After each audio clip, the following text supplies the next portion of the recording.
What's up, everybody? Welcome back to Built for Life. I'm Joel. Today, we're out here in the garage again, tackling yet another garage problem. That problem today is wood storage. The current state of my wood storage is as you see it. Long stock leaned up here, plywood shoved in behind a toolbox up against the wall there. And it's all taking up this wall, which is prime real estate. And I've got plans for that wall. So I need that wood in an out-of-the-way place that's still accessible. So that's what we're going to do today. We're going to take the leftover scrap metal from where we built the nesting tables, and we're going to build some brackets and get this up out of the way in a space that wouldn't normally is not normally accessible and you wouldn't normally use. So it's the perfect place for this. So stick around. Let's get to work. Ooh, it is hot in August. So I brought this into the garage so we could go over the layout and the plan, because I tried doing it in the sun and it was just extremely too hot.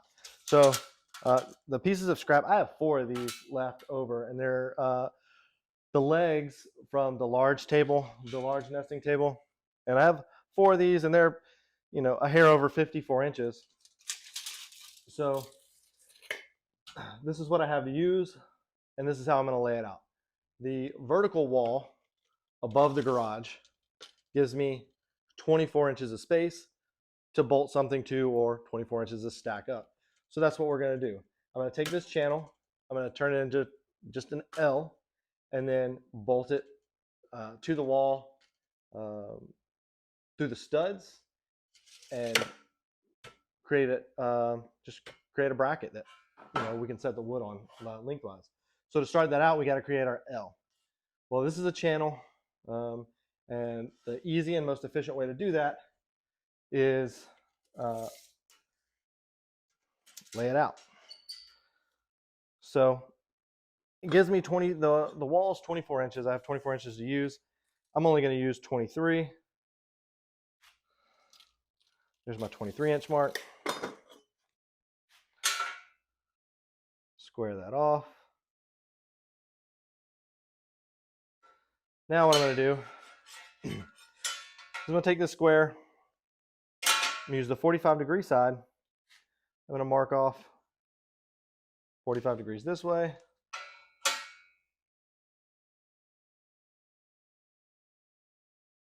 .45 degrees this direction.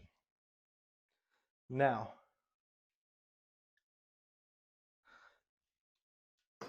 the plan is to remove this section here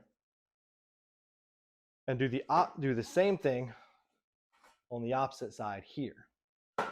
So what I'll have is this piece across here will be solid, and I'll have 2 big triangles here. That will allow me to score this center line across here and then fold this long piece up. So I'll have 24-inch piece up against the wall,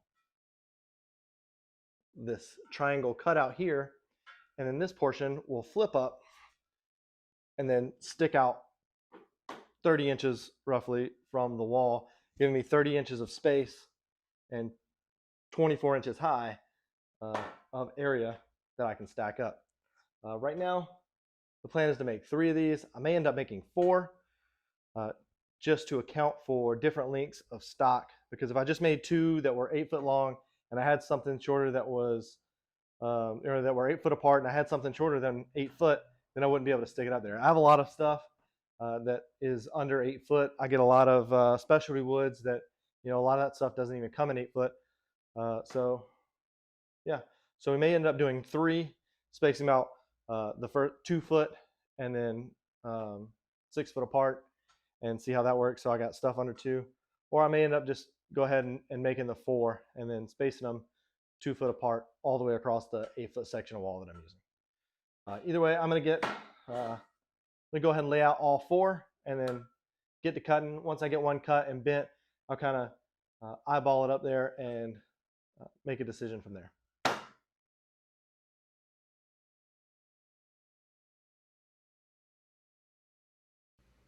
Man, I am telling you guys, it was hot this afternoon. Look at this 109-degree heat index. It was way too hot to be working out in the garage. So here, what I'm doing is just trying to lay out all the pieces, making sure they were all the same size, and then square them up and do one measurement from one end and send one straight line across all four of them. I like to do that, especially if I'm trying to, replicate something, make four of the same thing, and that's what we're trying to do here. So using that big frame and square helps just lay all this out. And then once I get these lines marked out, I'll hit everything with the triangles on the sides, and then end up coming back in the morning and cutting them all out.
All right, guys, we're back out here this morning.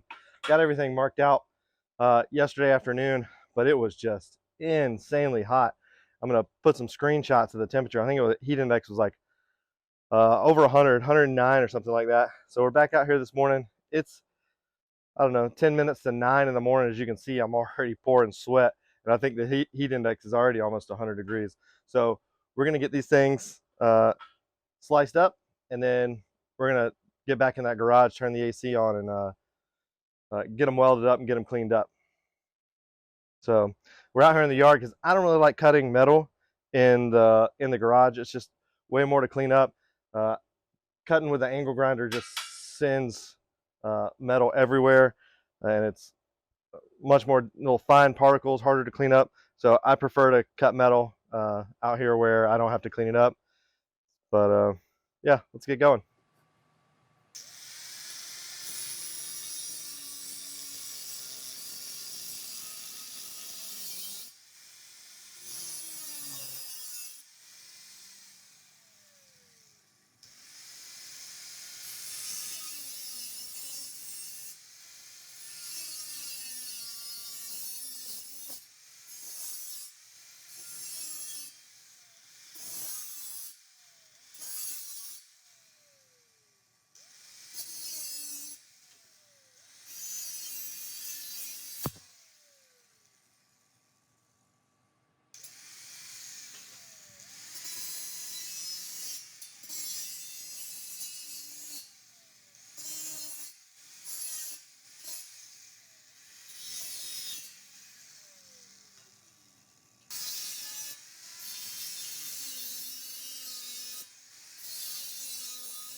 Here, guys, you can tell the sound has changed. I've switched out to just a grinding disc, and all I'm doing is going back and cleaning up all the welds from where I took this shelving assembly apart.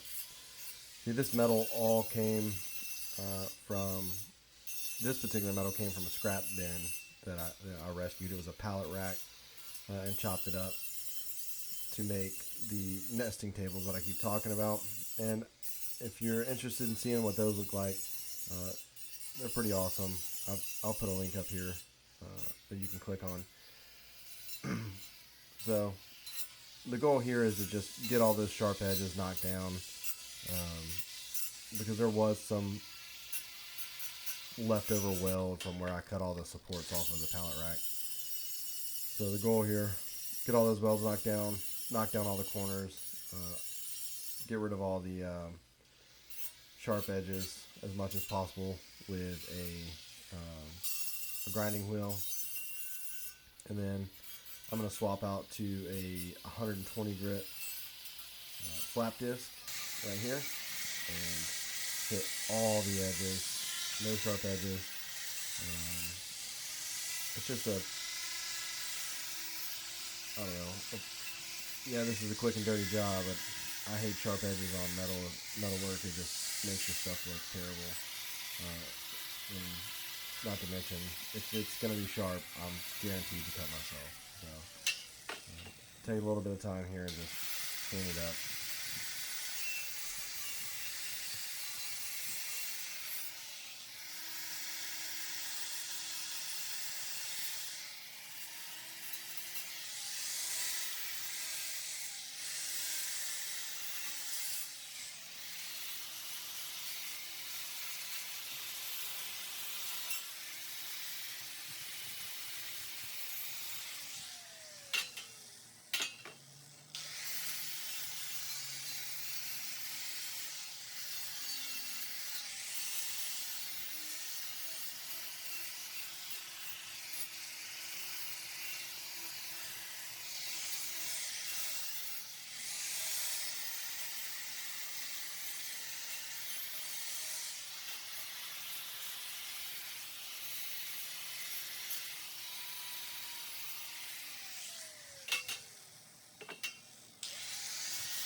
We got them all cut out.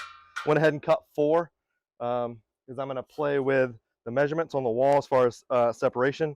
And then, so I haven't bent any of these yet. So we're going to see, hopefully, theoretically, the way I cut this is just going to bend up into a 90-degree angle, and then I'll be able to weld this seal.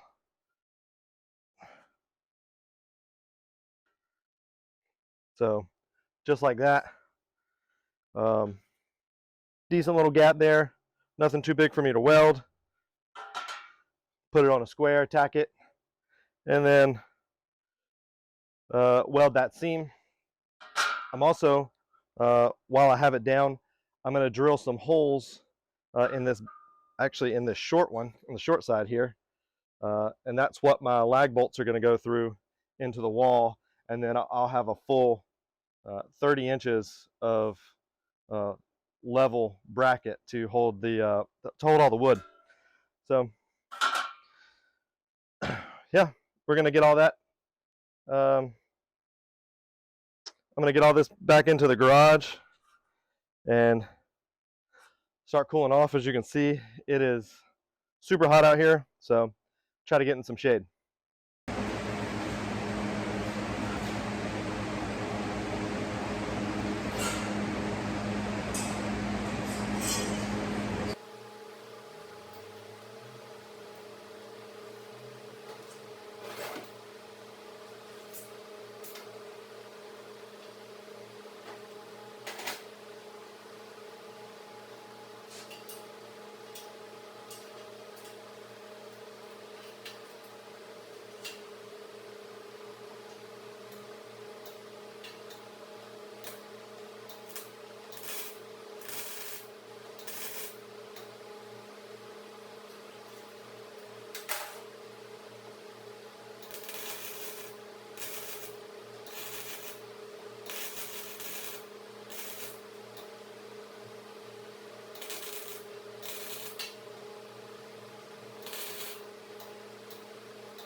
All right, that's 4 of them, all welded up, ready to go. It's a little echoey in here. I got the door closed in the garage. Gonna show you where we're gonna be putting these brackets and how it's all gonna work. This is my Eastwood MiG 135 that I use to weld all this together. It is a MiG or flux core welder. I don't weld enough to maintain a bottle, so I keep it with a flux core spool. It does well enough for what I'm doing. So with these all welded up, next thing I'm going to do, I'm going to take them outside off camera because it's too hot out there, and clean them up, hit them with a wire brush, and then hit them with some rust converter and then some primer and paint. Ooh, that's hot. So for now though, let's take a look at where we're going to be putting this. Like I said, sorry about the echo, the garage door is closed. But as you can see, this is where the garage door comes up. This space up here would normally be not really usable. This is where I have my dust collector section over there on that side of the garage door. It's hidden. And these brackets are going to go between this here on top of this header and then above the garage door spring, winding spring, and it'll go between the center and over here. That's a little bit over 8-foot section, and I'm going to put some stringers across because the way this house was built, it has this garage door framing sticks out about 3/4 of an inch from the drywall. So I'm going to put some 1x4 stringers across to go all the way through. We'll find some studs, and at a minimum with the stringers go into the studs. The measurement and placement of these brackets is going to be dependent on the size. I think I'm going to do one here and then a 1-foot spacing, a 2-foot spacing, and then I think a 5-foot spacing is what that's going to give me. That'll give me the ability to put smaller 1-foot length stuff here, 2-foot length stuff, and then longer stuff. So yeah, that's the plan. Now we got to just see if we can make it happen. Man, it's hot. All right, I'm gonna get out here and while I'm all sweaty and get these things cleaned up and painted. Okay, so now we have cut the brackets, welded the brackets, and I've painted them off camera, so they are outside drying. So while they dry, I want to get what I'm going to call the furring strips to spread out the load, and then and the layout all done while those are drying. So once they're dry, I can come in here and put them up. So my plan is to put 3 boards, 1, 2, 3, across here to screw them into to give it some structure. But what I'm dealing with the layout is something that probably a lot of y'all deal with. And my garage is sheeted over the studs with OSB and then drywall. So that does make it really difficult to use a stud finder to find studs.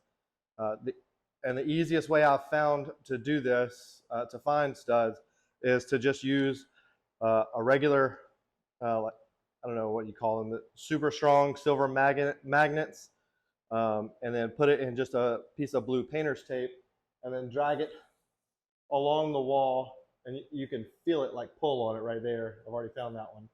So there's a screw right there on the wall, and I can mark that. And since this house, I know the construction was 16 on center, now I found my starting point, and I can lay out my studs based off this drywall screw, which should be theoretically screwed into a stud. If I didn't have a magnet, what I could do is go all the way to the wall with the tape measure, subtract the thickness of the drywall and the OSB, and then pull 16 inches from that, and then check to see if there's a stud there. And if there's a stud there, then you can go off your 16-inch on-center measurements. But for me, I've got a magnet. I've got one marked. I'm going to beat on it, make sure there's a stud here, and then lay out where the location of all my studs. That way, for my furring strips, which are just 2x4s, I can go drill into each 2x4 to spread the load. And the reason I'm doing this is because wood's heavy. I don't know how much I'm going to end up putting up there. So I want good structure that these brackets are screwed into. And I've actually got some GRK lag bolts that are going to go into the tops of each bracket to hold. So it'll go all the way through the 2x4, all the way through the drywall into the OSB. And if I get lucky and it lines up with a stud, it's going to go into a stud too. So, all right, I'm going to get it all laid out.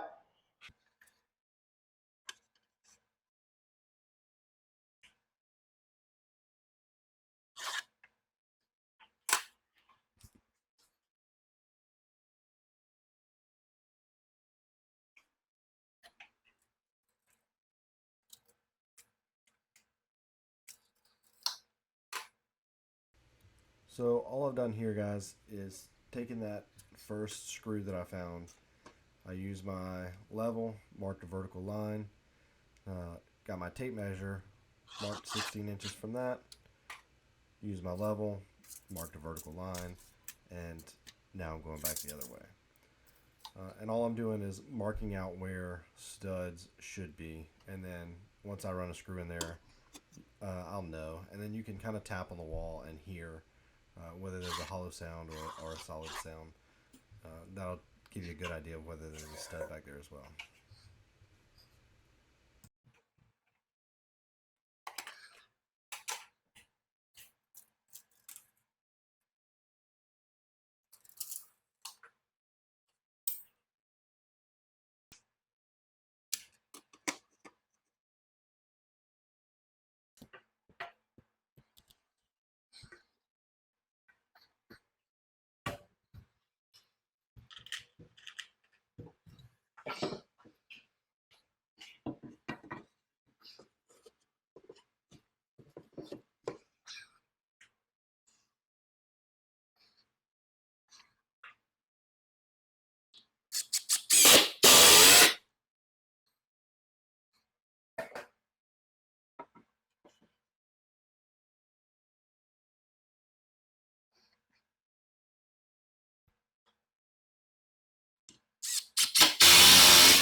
Okay, there we have it. Got our 3 2x4s up there. That's what's actually going to carry all the load, and they are screwed into studs. 2, 3, 4, 5 studs all the way across there, which should be plenty. The next thing I'm going to do is lay out where I'm going to put the 4 brackets that I made. And like I said, I want right here probably a little bit closer together for smaller stock. Like stuff like this. And then I'm going to progressively get a little bit wider as I move across over here. So at least start out, we're going to go a little off the edge, and then 1 foot from that, and then a little bit wider, and then a little bit wider to give me different spacing for different lengths of wood. Here. Start on this edge. And they are 3.5 inches wide.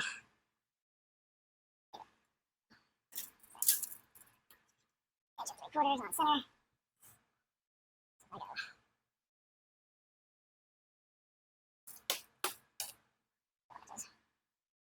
Center. There. Gives me 6 foot.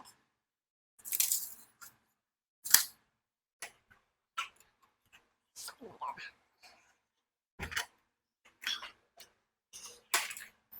Those two right next to each other, though. Huh. I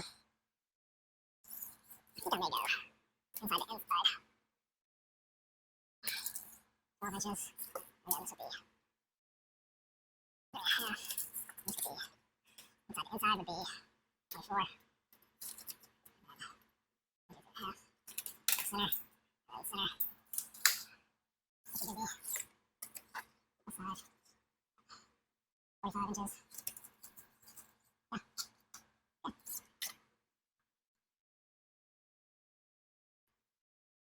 Center. 1 and 3/4 will be there. Okay. Center.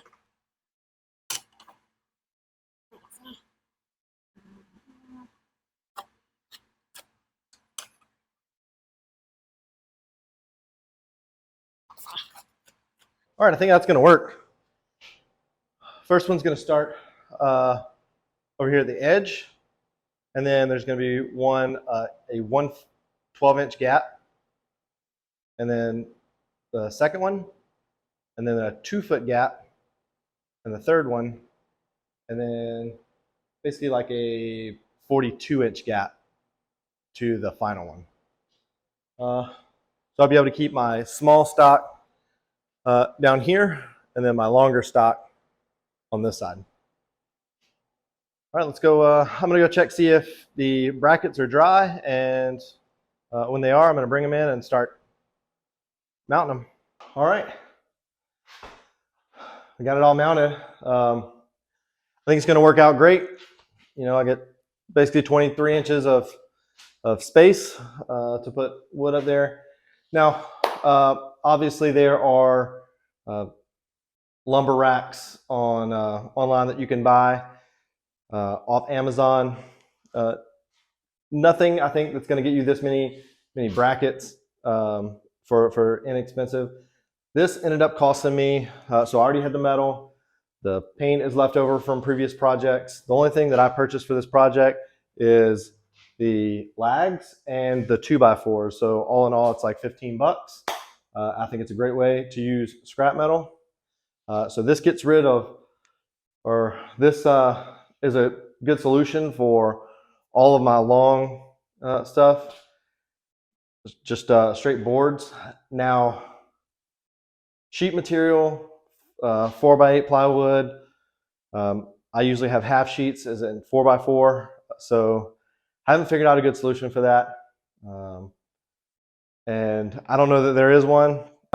If you guys have a good solution for sheet goods, let me know, leave it in the comments. They're so big and take up so much room. I really haven't found a good way to do it. Only thing left to do is get this wall cleared off and get all my stuff up there.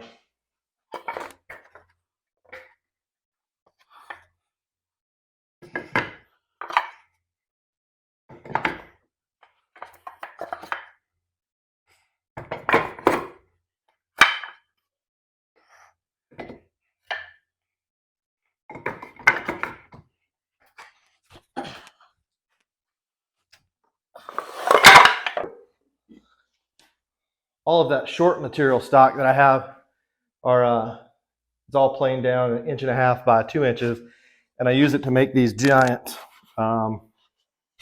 panels that are 1.5 inches thick, and I use those on my CNC machine for different projects.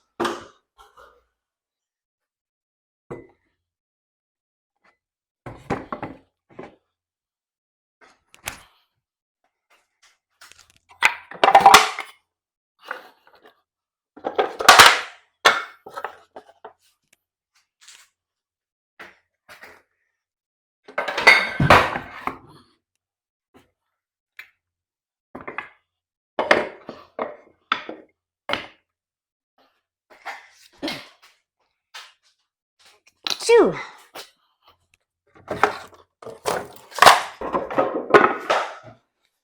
I think some of these smaller panels, these are some walnut panels that I made that are just waiting. They're going to go up here on my shelf in the corner because they are too small. This is some ash. No. Nope, this is some spalted maple that I got. I'm waiting on a project for.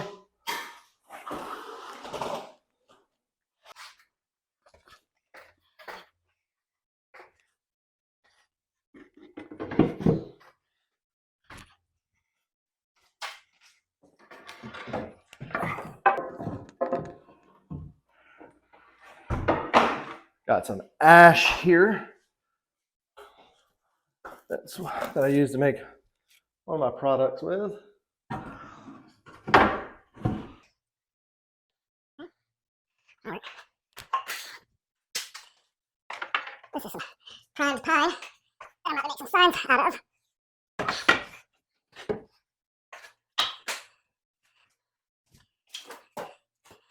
Cedar fence panels left over from the previous video.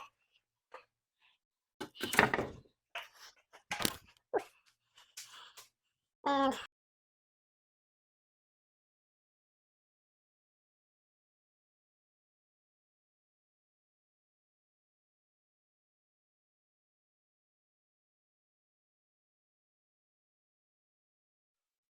All right, that's going to do it for this video. All in all, I think it turned out pretty well. Got all of our lumber up off the floor and leaning up against the wall. Only thing I hadn't figured out is how to store sheet goods. So if you've got an idea of how I can store sheet goods in a small space, leave it in the comments. If you had fun on this video, you liked it, consider hitting that thumbs up. Don't cost you nothing. And if you like this video and want to see more, well, consider hitting that subscribe button. Got lots of projects coming up, including what we're going to do with that wall that we just cleared off, and some stuff that have nothing to do with woodworking or this garage. So stick around and we'll catch you on the next one.